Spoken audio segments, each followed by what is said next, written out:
Intimidasi kaum intoleran di Cikarang.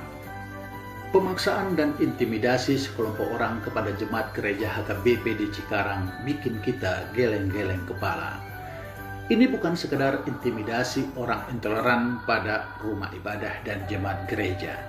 Ini juga bukan sekedar ada kaum intoleran teriak-teriak mengganggu orang yang sedang beribadah, menjalankan keyakinan agama dan kepercayaannya. Bukan itu. Intimidasi dan pengusiran secara terbuka dan telanjang ini sejatinya bagian dari grand design kelompok intoleran untuk menghancurkan nilai-nilai toleransi dan kebinekaan bangsa kita. Mereka punya rencana besar mau memberangus nilai kebinekaan bangsa kita. Mereka ingin toleransi dalam menjalankan ibadah sesuai agama dan keyakinan pemeluk agama masing-masing itu hilang. Ada upaya kelompok intoleran ini untuk memaksakan kehendak mereka menjadi aturan hukum dan norma baru. Sebagai sebuah bangsa, kita hidup dalam keberagaman. Keberagaman itu bisa dari perbedaan agama, budaya, atau adat istiadat. Orang Minang di Tanah Batak yang mayoritas Kristen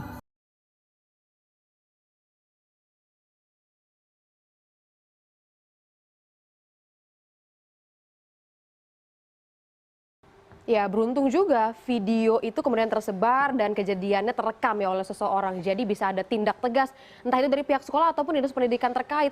Yang intinya adalah hanya karena hal sepele, nyawa seorang anak bisa hilang di tangan temannya sendiri. Yang lebih miris, hal seperti ini justru terjadi di lingkungan sekolah sendiri. Hak anak untuk mendapatkan pengawasan pun terabaikan. Seperti yang tadi ya, viral di mana-mana video sedang duel kembali menggegerkan dunia pendidikan. Lalu, tercatat juga ada sejumlah kasus penganiayaan anak yang dilakukan oleh teman sebayanya dalam beberapa tahun terakhir. Kami berikan untuk Anda, ini menjadi catatan juga untuk kita ya, bagaimana lingkungan yang seharusnya menjadi tempat kedua anak-anak itu bisa mendapatkan pendidikan dan juga perlindungan justru menyebabkan korban jiwa. Misalkan terjadi di September 2015, memang sekitar 3 tahun yang lalu, ini terjadi di area SD Negeri Kebayoran Lama, Jakarta Selatan. Dan bisa kita simak bersama bahwa kejadiannya ataupun kronologinya adalah siswa kelas 2 SD meninggal dunia setelah berkelahi dengan teman sekelasnya di lingkungan sekolahnya sendiri. Dan dugaan awalnya ini karena ada perkelahian mulut. Coba bayangkan, ternyata ada kekerasan yang terjadi tanpa adanya pengawasan dari guru ataupun pihak-pihak yang ada di sekolah tersebut. Bukan hanya itu saja, kita coba bergeser di tahun 2017, tepatnya Agustus 2017, masih sama siswa kelas 2 SD, coba Anda bayangkan umurnya saja belum belasan tahun ya, meninggal dunia setelah berkelahi di halaman sekolah. Ini lokasinya terjadi di Sukabumi, Jawa Barat. Dugaannya itu jika ada otopsi begitu ya sudah dilakukan oleh pihak kepolisian, ditemukan memar-memar dan diduga karena dirundung, dibully dulu oleh teman-temannya, kemudian dilempar minuman beku yang tentu saja sangat menyakitkan untuk fisik seorang anak yang baru berusia belum belasan tahun itu, hanya kelas 2 SD saja. Selanjutnya di November 2017, masih di tahun yang sama, ini terjadi di Bandung, Jawa Barat. Kemudian ada duel antara dua siswa kelas 5 SD saat perlombaan senam Hari Guru. Padahal ada banyak guru di sana, tapi ternyata perkelahian ini kemudian tidak masuk ke dalam pantauan mereka hanya karena masalah sepele dan diketahui setelah penjaga sekolah melihat korban pingsan kemudian dibawa ke teras kelas untuk dilakukan penanganan pertama.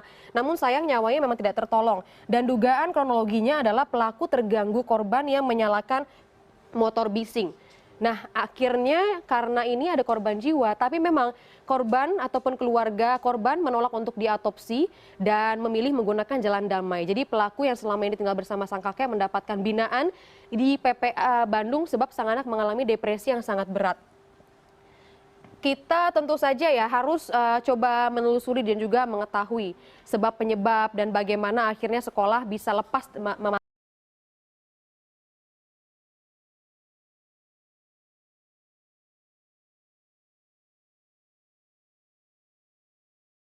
Berikutnya ini ada informasi soal tawuran ya, Puluhan pelajar di Sukabumi, Jawa Barat ini terlibat tawuran. Ya, Riz, dan ironisnya nih ya, aksi tawuran ini sudah direncanakan para pelajar melalui sosial media.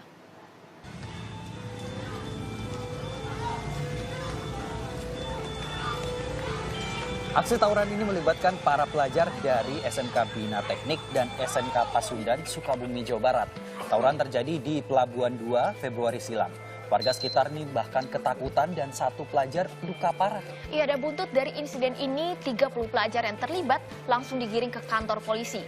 Jumat siang, 4 diantaranya menjadi tersangka dan mirisnya insiden ini ternyata direncanakan para pelajar melalui aplikasi WhatsApp. Dan atas kasus ini, mereka pun terancam gagal mengikuti ujian nasional berbasis komputer pada bulan Maret ini. Sekolah Bina Teknik itu 3 orang, yang dari SMK Pasundan sendiri 1 orang. Ini terkait semuanya sudah ditetapkan menjadi tersangka dalam kasus ini. Yang pertama mungkin dari Bina Teknik kemarin dijerat dengan pasal 170 ayat 1, untuk yang dari Pasundan 351 ayat 1. Untuk penanganannya ini kita lakukan seperti yang biasa di Persi dilakukan, untuk kemarin sudah kita koordinasi dengan Bapak.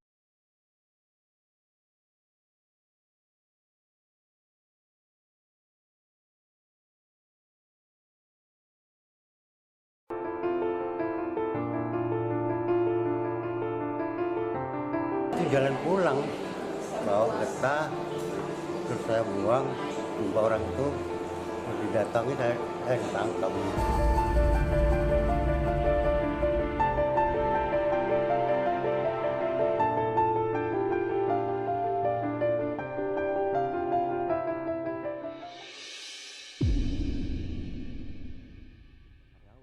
Telah hadir di meja mata Najwa kakek Samirin dan kuasa hukumnya Sepri Ijon. Selamat malam kakek Samirin. Om Sepri, selamat malam. Terima kasih sudah hadir. Apa kabar kakek? Baik. Sehat-sehat? Ya. Kakek masih gembala lembu? Sekarang enggak. Udah enggak lagi? Sehari-hari dulu biasanya itu? Lembunya punya kakek sendiri? Enggak, ngupah. Apa kakek? Ngupah. Ngupah, lembunya punya orang. Iya. Dapat berapa kakek upah itu? Kalau setengah bulan dapat 50.000. 50.000 setengah bulan? Oh, jadi 1 bulan tuh cuma dapat 100.000 gembala lembu itu. Ceritanya gimana waktu kakek Samirin ngambil getah karet? Nah, itu waktu mau pulang, namun ada getah, saya ambil. Di mana getahnya? Kakek ambil langsung dari pohonnya? Iya, Kakek tahu itu pohon punya perusahaan? tahu. Memang kakek sering ambil getah pohon? Enggak juga, Kadang-kadang aja? enggak. Nggak pernah? Itu kebetulan, Kebetulan? Kakek ngambilnya pakai apa waktu itu? plastik. Plastik? Ya. Kan beratnya katanya 1,9 kilo ya? Iya, Seberapa banyak itu kak? segini. Segini? Kakek ambil pakai pisau? Enggak, Pakai apa? ambil dari mangkok.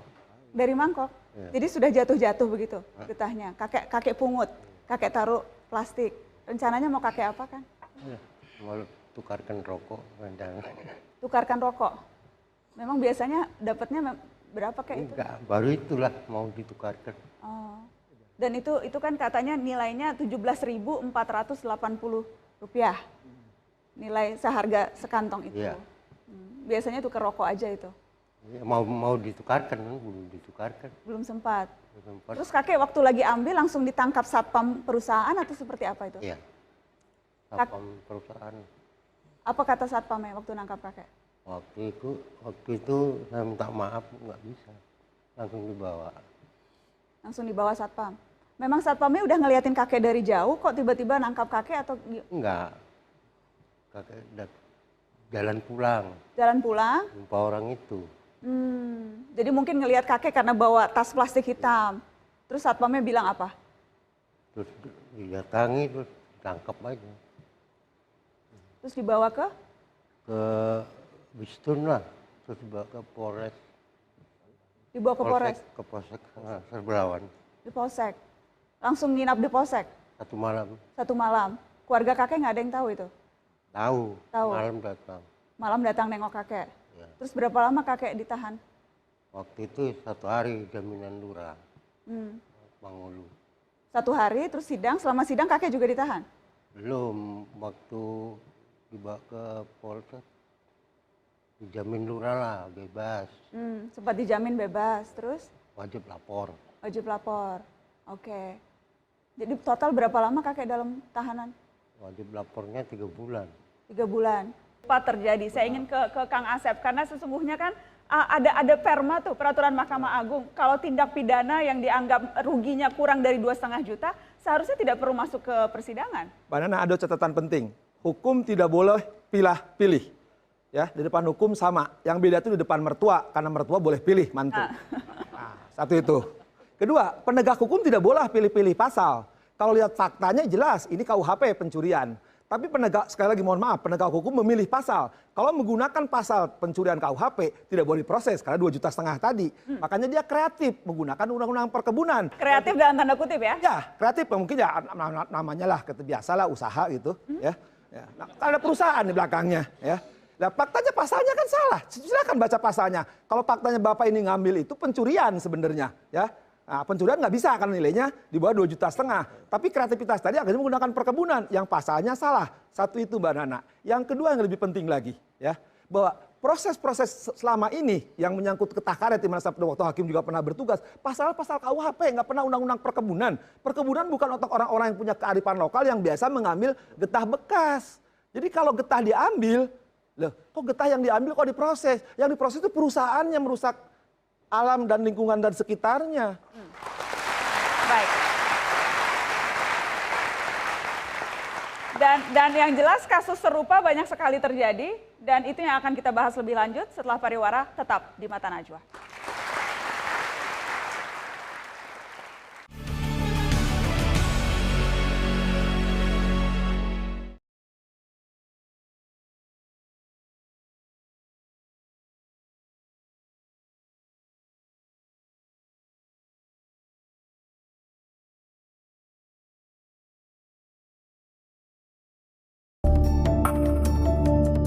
KPK menetapkan Menteri Sosial Juliari Batubara dan 2 pejabat pembuat komitmen di Kemensos serta 2 pihak swasta sebagai tersangka kasus dugaan korupsi dan bantuan sosial COVID-19. Bermula dari pengadaan bansos penanganan COVID-19 berupa paket makanan pokok di Kemensos senilai 5,9 triliun rupiah, KPK mengungkap ada kesepakatan fee untuk sang menteri sebesar Rp10.000 per paket bantuan masyarakat. Nilai uang suap itu ditaksir mencapai 17 miliar rupiah. KPK pun menjelat Juliari dan 4 tersangka lain dengan pasal tentang suap, yakni pasal 12 huruf A dan B, serta pasal 11 Undang-Undang Tipikor. Menurut juru bicara KPK Ali Fikri, KPK masih membuka kemungkinan untuk melakukan penyelidikan terbuka dalam kasus ini, yang nantinya bisa saja berujung dengan penetapan pasal 2 ayat 2 Undang-Undang Tipikor yang ancamannya hukuman mati. Di dalam perjalanannya, KPK menangani berbagai perkara yang diawali dengan tangkap tangan, yaitu pasal-pasal suap, itu nanti tergantung dari hasil proses penyidikan dari pemeriksaan sejumlah saksi, gitu. Kalau kemudian di dalam perjalanannya itu ada fakta-fakta yang itu berhubungan dengan unsur melawan hukum, kemudian memperkaya diri sendiri atau korporasi, atau kemudian ada potensi kerugian negara, itu pasti diterapkan pasal-pasal yang berhubungan dengan pasal 2 atau pasal 3, yaitu dalam hal ini yang berhubungan dengan pasal kerugian negara. Menurut Direktur Pusat Kajian Anti Korupsi Pukat UGM Oce Mantril, langkah KPK menetapkan pasal suap dalam kasus korupsi dana bansos untuk saat ini adalah hal yang tepat. Namun menurut Oce, para penyedia di dalam proyek atau vendor, pasal kerugian negara dengan ancaman hukuman mati bisa diterapkan dan tidak kepada Menteri Sosial. Ya, tentu saja karena konstruksinya adalah ada pemberian hadiah atau janji dari pihak swasta kepada sang menteri, maka ini tentu memenuhi unsur tindak pidana suap yang ada di pasal 12, 11, atau pasal 5 itu. Sehingga untuk sementara menurut saya memang pasal suap adalah pasal yang paling logis untuk dituduhkan kepada pelaku-pelaku ini. Tetapi menurut saya, khusus untuk mereka yang nanti menjadi penyedia di dalam proyek ini, kalau memang terbukti mereka merugikan negara, melaksanakan proyek ini dengan cara merugikan negara yang pada ujungnya merugikan masyarakat, maka justru menurut saya kepada vendor dan kepada penyedia inilah pasal-pasal kerugian negara itu bisa saja diterapkan begitu ya. Untuk sementara untuk si menteri masih pasal suap. Namun, hal berbeda diutarakan oleh pakar hukum tindak pidana pencucian uang Yanti Ganarsi. Yanti menilai ada kerugian negara dalam kasus ini. Nah, kita lihat saja dari 300.000 seharusnya 10.000 untuk menterinya. Nggak mungkin kan ini dapat dari uang vendor. Ini pasti ada kerugian negara. Karena yang 5, sekian triliun itu yang harusnya menjadi hak masyarakat, jumlahnya berapapun pasti berkurang. Hukum haruslah ditegakkan seadil-adilnya tanpa pandang bulu. Hukuman maksimal bagi pelaku korupsi diharapkan bisa menjadi efek jera. Publik pun masih menanti hukuman apa yang pantas diberi bagi mereka yang berani korupsi di tengah kesulitan dan kesusahan rakyat di masa pandemi. Tim Liputan, Kompas TV.